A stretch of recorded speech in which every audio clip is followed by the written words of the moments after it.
అక్కడికి విఘ్నేశ్వర స్వామి ఇచ్చేసినట్టుగా భావించండి, ధ్యానించండి. ఆవాహయామి, స్వాగతం పలకండి స్వామివారికి. విఘ్నేశ్వర స్వామి రత్నసింహాసనం సమర్పయామి, అక్షతలు వేసి స్వామివారికి మీరే పైన కూర్చోబెట్టడానికి స్నానానికి నీళ్ళు ఇచ్చినట్లుగా 4 సార్లు జలములు మీ ఉద్దరణతో తీసుకొని స్వామివారిని చూపించేసి పక్కకు వదిలేయండి. 4 సార్లు. పాదయోగం పాద్యం సమర్పయామి, హస్తయోగం అర్ఘ్యం సమర్పయామి. స్నానం పుష్పంతో నీళ్ళు స్వామి మీద ప్రోక్షించండి. ఓం ఆంతరంగమామో యస్య క్షయాయ జన్మద ఆపోజనేఠాంచనః. ఓం శ్రీ మహాగణాధిపతే నమః. స్నాపయామి తర్పయామి. ఒక ఉద్దరణతో స్వామివారికి నీళ్ళు చూపించేసి పక్కకు వదిలేయండి. ఇంకా ఏమైనా స్నానం తర్వాత ఇంకా నీళ్ళు ఏమైనా కావాలన్నా స్వామి అని తర్వాత స్నానమైన తర్వాత అభిచంద్రావర్తియనాగరిణ్యాం యశ్వారత్నో దేవసోమ. ఓం శ్రీ మహాగణాధిపతే నమః.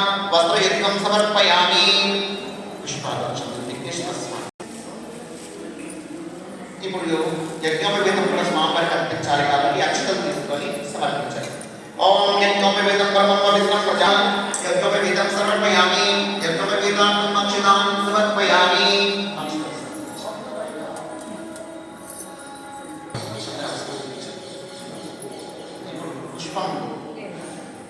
ఓం ఐనే దేవరాయనే దుర్వార్వతు కృష్ణే గ్రంథాచుపటి ఏకాదశ సముద్ర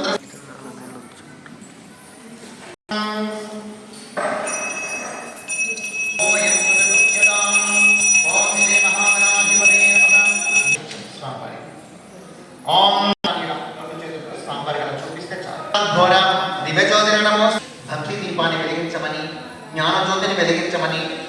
ఆ విఘ్నేశ్వర స్వామి ఎంత సంస్కారవంతుడో, ఎంత సూక్ష్మ బుద్ధితో సకటి ఉల్లోకాలను ప్రయాణం చేసే పని చేయకుండా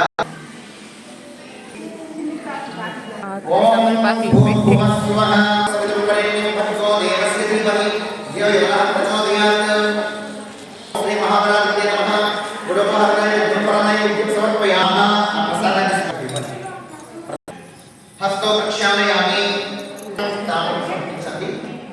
తామూలం పెట్టారు కాబట్టి అక్షత ఓం శ్రీ మహాగణాధిపతే నమః. ఏదైనా దోషం ఉంటే క్షమించమని పూర్ణంస్తుతే.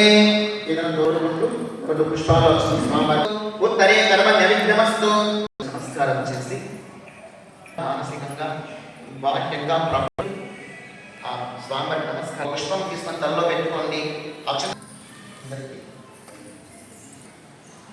మొదట సూర్యగ్రహాల నవగ్రహ దేవతల యొక్క సంస్థానంలో రుజువైంది.